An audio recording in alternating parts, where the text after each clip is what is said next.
Mummy ਇਹ ਮੈਨੂੰ ਵੀ ਆਂਦੇ ਸਾਫ਼ ਕਰਨੇ।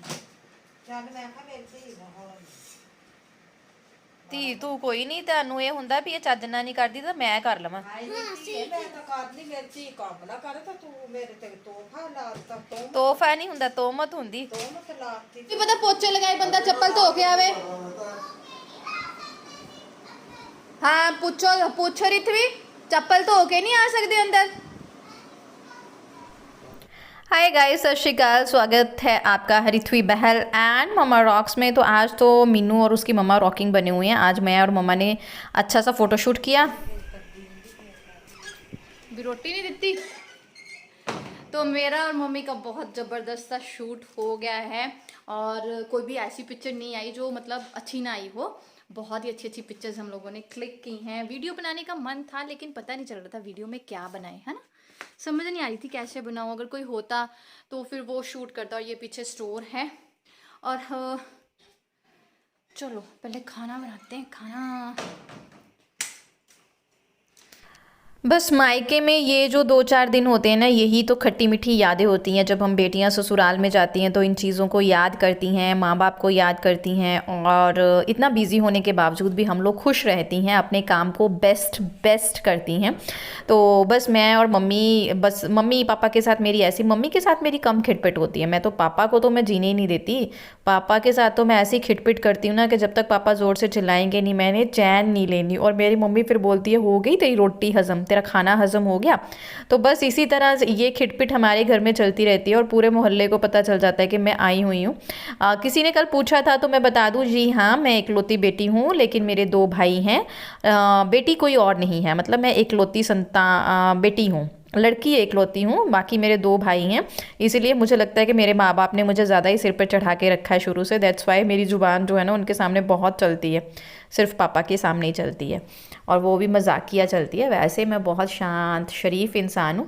और यहाँ पे दोपहर का खाना था तो फ़ोटोशूट करते हुए टाइम हो गया। मम्मा पापा आए भी लेट थे। और होता है ना कि मायके में मैंने कभी काम नहीं किया है, अभी नया नया ही शुरू किया है, तो मुझे इतना ढंग नहीं आता यहाँ पे काम करने का, तरीका नहीं पता चलता और मम्मी की कई चीज़ें नहीं पता चलती। और मम्मी जानबूझ के भी नहीं बताती है, मम्मी को ये होता है कि ये काम ही ना करे।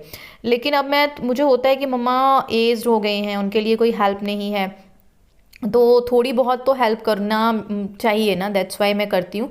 तो मैं साथ साथ मम्मी के बना रही थी कड़ी और साथ साथ हम दोनों का गॉसिप चल रहा था, तेज़ तरार वाला लेके। हम दोनों दांत भी बहुत अच्छे से निकालते हैं, एक दूसरे की खिंचाई भी बहुत करते हैं, एक दूसरे की नहीं, मतलब पापा की, भाई की, सबकी, मतलब बैंड बजाते हैं। और यहाँ पे मम्मा से बहुत सारी चीज़ें सीखती भी हूँ मैं, क्योंकि मैंने कुकिंग पहले नहीं सीखा है, ऐसे यूट्यूब देख देख के फिर मैंने कुकिंग किया।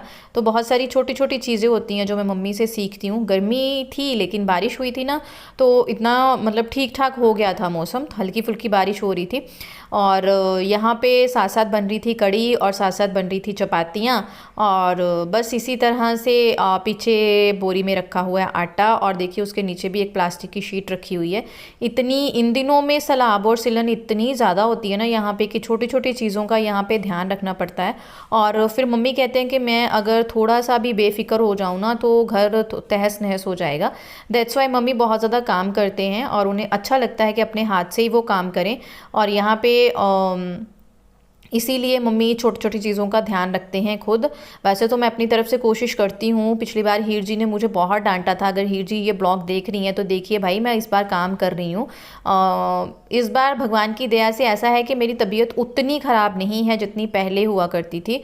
और ये भी है कि हम मुसीबतों में रह के ना मुसीबतों को झेलना, मुसीबतों से लड़ना सीख जाते हैं। एक वक्त वो था जब मैं खुद पे इसी टेंशन में रहती थी कि हाय मेरे साथ ही भगवान ने इतनी सारी प्रॉब्लम्स क्यों दी हैं। और एक वक्त ये है कि अब ये सोचती हूँ कि अगर मुझे भगवान ने इतनी सारी प्रॉब्लम्स दी हैं तो उसके साथ साथ मुझे लड़ने का जज्बा भी दिया है। तो उन प्रॉब्लम्स को फेस आउट करते हुए मैं उनको सॉल्व करना सीख गई हूँ बस। और यहाँ पे सिंपल आलू कड़ी बन रही थी, सिंपल, ऐसा सच कुछ भी इसमें पकोड़े वकोड़े नहीं जाएंगे। 15-20 मिनट में हमें इसे रेडी कर लेना है क्योंकि खाने का ऑलमोस्ट टाइम हो गया था। और हरिथवी बार बार किचन में आने लग गई थी कि मम्मा भूख लगी है, भूख लगी है। तो बहुत अच्छा सा दिन निकला। अच्छा खासा फोटोशूट भी हो गया और मैंने और हरिथवी ने भी किया बाद में, वाइट ड्रेस में डाल के। खाना वाना बन गया। अभी मुझे और मम्मा को खाना है, सबने खा लिया। पहले मुझे ना चूड़ा उतारना है, बहुत गर्मी लग रही है और इसके नीचे ना फिर वो फिंसियाँ सी हो जाती हैं, वो ना हो जाए, इसलिए मुझे चूड़ा उतारना है पहले। ऋत्वी खा रही है खाना। किस डंडे को, गंदे से डंडे को टच करने वाला था, उसका था पता स्नेक, वो ना स्नेक नहीं, क्या कहते हैं, स्नेल, स्नेल जो विलेजेस में होता है ना। हाँ वो चढ़ा था एक दिन। ये ना वो देख कोयल बोल रही है। बहुत अच्छे अच्छे पंछी आए हैं, मैं आपको बैक कैमरा से दिखाऊंगी। देखो, इसको देखने का शौक भी बड़ा है और ये डरती भी बड़ी है ना। बारिश हुई थी रात को। हाँ, वो एक कुंड था। बारिश हुई थी रात को तो बहुत अच्छे अच्छे मतलब वो पंछी आए हुए हैं और बोल रहे हैं। तो ऋत्वी को अच्छे भी लगते हैं, लेकिन ये इसको हो भी जाता है, टच नहीं होने चाहिए। तो शाम का टाइम है, तकरीबन 7 बज गए हैं। ऋत्वी को ना नहीं करवा दिया मैंने। मैं तकरीबन दोपहर को फिर खाना खाया, 2 बजे मैं सो गई तकरीबन। हाँ, 2 बजे मैं सो गई थी। 6:30 बजे उठी, ऋत्वी को थोड़ा सा होमवर्क कराया और फिर से नहला धुला के अब पजामा वगैरह डाल दिया, क्योंकि ये बाहर फिर मेरा ये है कि थोड़ा सा मैं अब वार्म अप करती हूँ, थोड़ा वॉक कर लेती हूँ 10-15 मिनट के, बॉडी थोड़ी सी वार्म हो जाए। और उससे थोड़ा सा फिर देखती हूँ धीरे धीरे जाके, अगर टाइम मिलेगा तो एक्सरसाइज स्टार्ट करूँगी। वैसे तो वहाँ जाके टाइम मिलेगा नहीं तो एक्सरसाइज क्या स्टार्ट करने, तो थोड़ा सा वॉक करूँगी। फिर देखते हैं कैसा आगे के दिन जाते हैं। हमें आए हुए 6-7 दिन हो गए हैं तकरीबन, और बहुत जल्दी जल्दी दिन निकलते हैं। यहाँ पे आके ना बहुत फटाफट से दिन निकलते हैं, और मुझे लगता है यहाँ पे आके मेरी स्किन और भी ग्लोइंग हो गई है। यहाँ पता नहीं मैं मोटी हो गई, मेरे को लगता है। ਮੰਮੀ ਇਹ ਮੈਨੂੰ ਵੀ ਆਂਦੇ ਸਾਫ਼ ਕਰਨੇ। ਚੱਲ ਮੈਂ ਕਿਹਾ ਮੇਰੀ ਧੀ ਦਾ ਹੋਰ ਧੀ ਤੂੰ ਕੋਈ ਨਹੀਂ, ਤੁਹਾਨੂੰ ਇਹ ਹੁੰਦਾ ਵੀ ਇਹ ਚੱਜ ਨਾਲ ਨਹੀਂ ਕਰਦੀ ਤਾਂ ਮੈਂ ਕਰ ਲਵਾਂ। ਹਾਏ ਨੀ ਧੀਏ, ਮੈਂ ਤਾਂ ਕਰਨੀ, ਮੇਰੀ ਧੀ ਕੰਮ ਨਾ ਕਰੇ ਤਾਂ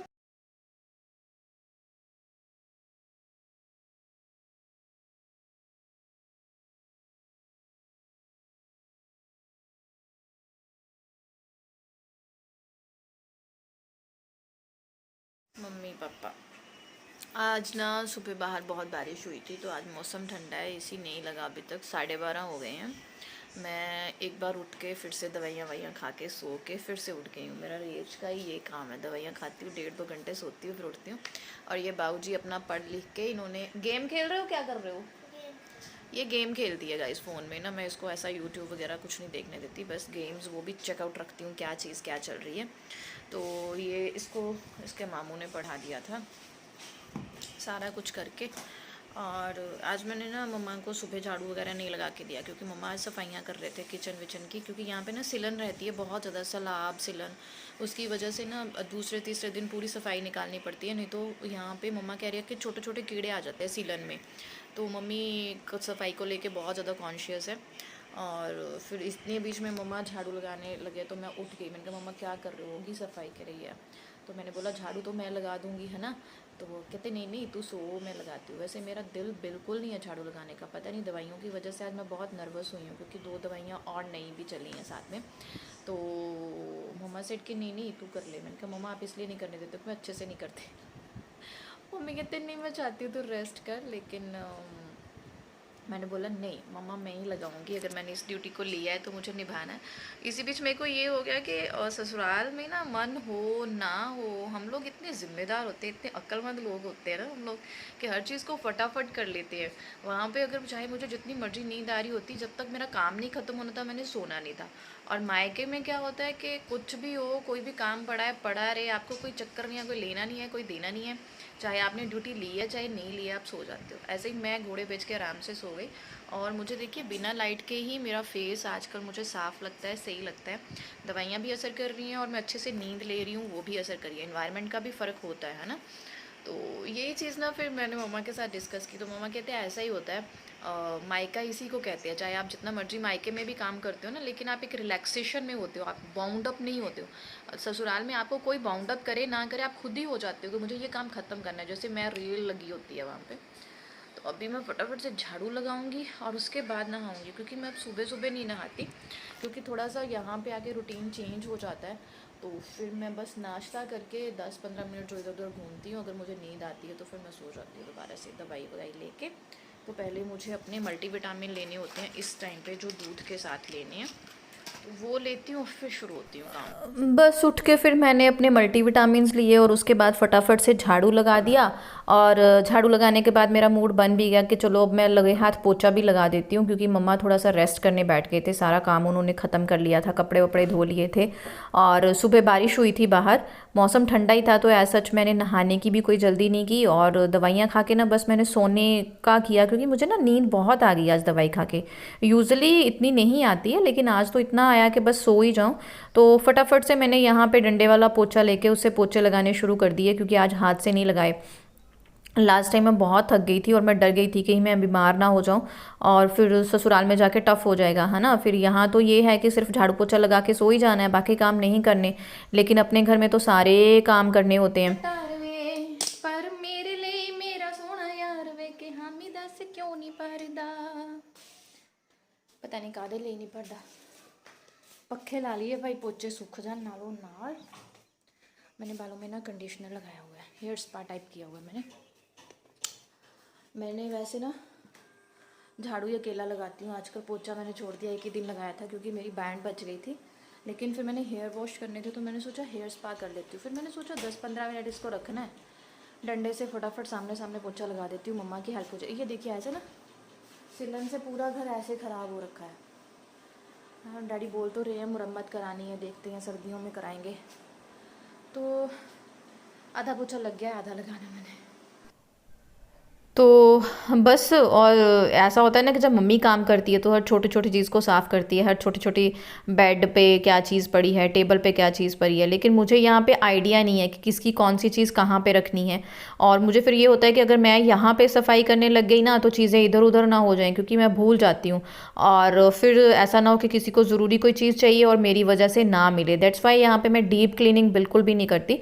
और मम्मा इसलिए भी शायद मुझे मतलब होता है। तो बस ये एक काम है जो मैं मम्मी को रोज़ कर देती हूँ। एक टाइम की सब्जी बना देती हूँ, कुछ स्पेशल खाने के लिए बना देती हूँ। वो इसलिए नहीं बनाती क्योंकि मम्मा ने भी लाइट खाना है, पापा ने तो बिल्कुल भी नहीं खाना है, भाई भी आजकल बीमार चल रहा है, वो भी बहुत उसकी तबीयत ख़राब है, दैट्स वाई।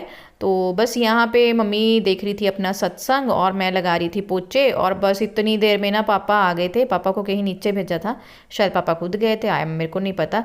और बस मैं वेट में थी कि कब पापा अंदर आए और उनके साथ मैं अगला पंगा लूँ।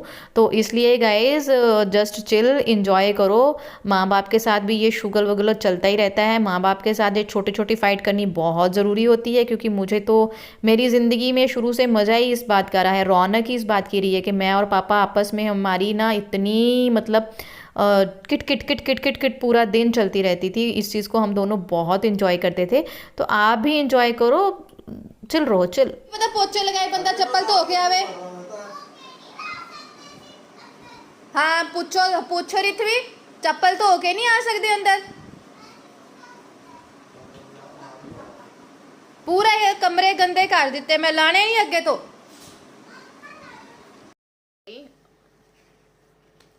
हरिथवी पढ़ रही है। हरिथवी का ऑलमोस्ट क्या सारा ही होमवर्क इसका खत्म है, बस 1-2 इसके हैंड राइटिंग पेज रहते हैं, क्योंकि मैं अब डेली का ना एक ही हैंड राइटिंग पेज करवाती हूँ।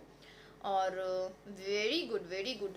Next question, dash take care of the baby. Baby की केयर कौन करता है, कौन करता है बेबीज की केयर? तो अभी रिथवी पढ़ रही है, साथ साथ में 1:30 बज गए हैं। मैं सब्जी बना के आ गई थी, मम्मा बनाएगी चपातियाँ, क्योंकि मैं हरिथवी के अकॉर्डिंग हर मतलब सब्जी बनाती हूँ। पेरेंट्स, पेरेंट नहीं बोलते, पेरेंट्स कहाँ पे है देखो। तो मैं बैठ गई हूँ, अभी मैं एडिटिंग करूँगी क्योंकि मेरे को 2:30 बजे तक अपना ब्लॉग पब्लिश करना है। और कल वाले ब्लॉग को आप लोगों ने बहुत प्यार दिया, थैंक यू वेरी मच। अभी नेक्स्ट ब्लॉग पब्लिश करना है मुझे। हाँ जी, हमेशा बॉक्स में लगाते हैं पेरेंट्स के सामने। बॉक्स कौन सा है? ये बॉक्स इसका नहीं था? नहीं, टीचर्स का बॉक्स उसके सामने होगा ना। हाँ जी, खाना वाना हो गया, रिथवी को पढ़ाया अच्छे से। मतलब मेरा मोटिव था कि उसका ना एक बार स्कूल जाने से पहले सारा सिलेबस जो है वो कवर कर दूं, फिर सही रहता है ना। क्योंकि एज अ टीचर मुझे पता है बहुत कुछ बच्चों को फेस करना पड़ता है जब हम बच्चे वापस जाते हैं। तो बस मैं अब आ गई हूँ इस कमरे में, तकरीबन 2:30 बज रहे होंगे। मुझे करनी है एडिटिंग और मतलब ब्लॉग पब्लिश करना है फिर, क्योंकि यहाँ ज़्यादा ब्लॉग तो मैं बनाती नहीं हूँ, बस आज सुबह ही जो शूट किया वही आपके साथ थोड़ा बहुत शेयर कर दूँगी। कल के ब्लॉग पे ना एक कमेंट तो बहुत अच्छे अच्छे आए, लेकिन आपको पता है ऐसे वैसे कमेंट्स ना मैं डिलीट कर देती हूँ। कुछ कमेंट्स होते हैं जिनसे हमें हंसी आती है, अच्छा लगता है, फन मटेरियल होते हैं, लेकिन वो हो सकता है कि किसी को चुभ सके, है ना, क्योंकि हर एक बंदे की सोचने की बात कुछ अलग होती है। कई बार चीज़ कोई और होती है, हम अपनी तरफ खींच के उसका बवाल बना लेते हैं, तो फैमिली में बहुत सारे इश्यूज हो जाते हैं। दैट्स वाई मैं ना ऐसा वैसा कमेंट फटाफट डिलीट कर देती हूँ। लेकिन मैं अभी मम्मी और भाई को पढ़ा रही थी, क्योंकि मेरा भाई बहुत ज़्यादा मजाक किया है। आज शायद थोड़ा शूट भी किया है। आज हमने ना पापा को घेर लिया था। जब मैं झाड़ू पोछा लगाती थी ना, जब शादी से पहले भी मैं और मेरे भाई काम करते थे, तो पोछा वोछा लगता था, झाड़ू, तो सब सब पूरे घर की चप्पल्स ना बाहर होती थी, और सिर्फ पापा थे जो चप्पल लेके अंदर आते थे, और पापा के सामने कोई बोल नहीं सकता, और मैं थी जिसकी जुबान पापा के सामने बंद नहीं होती। तो मैं पापा जी को ना एकदम घेर लेती थी, डैडी जी तुसी चप्पल लेके आए, डैडी जी तुसी गंद पाता, और डैडी बेचारे चुपचाप सुनते रहते हैं, मेरे सामने कुछ नहीं बोलते। या फिर हम दोनों की बहसबाजी हो जाएगी 10-15 मिनट की, डैडी मेरे को बोलेंगे तू ऐदा है तू ऐदा है, फिर मैं बोलूंगी, है ना। तो हमारे घर में ना ये चीज़ चलती रहती है, एकदम इंजॉयमेंट रहता है, और पूरे मोहल्ले को पता चल जाता है कि मीनू आई हुई है, इस तरह से। तो मैं उसको कमेंट पढ़ा रही थी, एक ने लिखा हुआ था, अंकु त्यागी, शायद अंकु करके उनका नाम था, कहती माँ तो माँ, हमारा तो बाप 2 सास के बराबर। और उसने आगे लिखा, मेरी अभी शादी नहीं हुई, लेकिन मुझे पक्का पता है मेरे सास ससुर मुझे इससे भी भयंकर मिलेंगे। तो ऐसा कुछ नहीं होता, मम्मी पापा के साथ यही चीज़ तो इंजॉयमेंट होती है। अगर हमारी मम्मी आराम से काम लगी रहे, हम आराम से अपना फ़ोन देख के जाएं, तो टाइम कैसे पास होगा, है ना। तो टाइम तो वैसे ही पास होता है ना, जब हम मम्मी को छेड़ देते हैं कि मम्मी तुसी तो सानू करन नहीं देंदे, तुहानू तो साडा काम नहीं पसंद आंदा, तो बस मम्मी थोड़ा हो जाएगी। और मेरे पापा ऐसे हैं कि वो अपनी दुनिया में मस्त रहते हैं, अपना ही शब्द कीर्तन नाम बुक्स, मतलब अपनी दुनिया में रहते हैं, तो उनको अपने में इन्वॉल्व करने के लिए फिर हमें उन्हें छेड़ना पड़ता है, और यही लाइफ है, ऐसा कुछ नहीं होता। हमारी माएँ भी तो ससुराल में रही हैं ना, तो ऐसे ससुराल इतना बड़ा कोई वो कीड़ा नहीं होता जिससे हम लोग डरते हैं। हम यूज टू हो जाते हैं, वो हमारे यूज टू हो जाते हैं, ऐसी ही ज़िंदगी चलती है। तो ब्लॉग को यहीं एंड करूँगी, और यही वाला ब्लॉग मुझे अब एडिट करके पब्लिश करना है। मिलते हैं नेक्स्ट ब्लॉग में, तब तक के लिए देखते रहिए twelve Bahl and mama rocks channel को ना प्लीज़ सब्सक्राइब जरूर कीजिए। आप लाइक कर जाते हो, व्यूज़ अच्छे आ जाते हैं, लेकिन आप लोग सब्सक्राइब नहीं करते, तो प्लीज़ सब्सक्राइब जरूर करिए।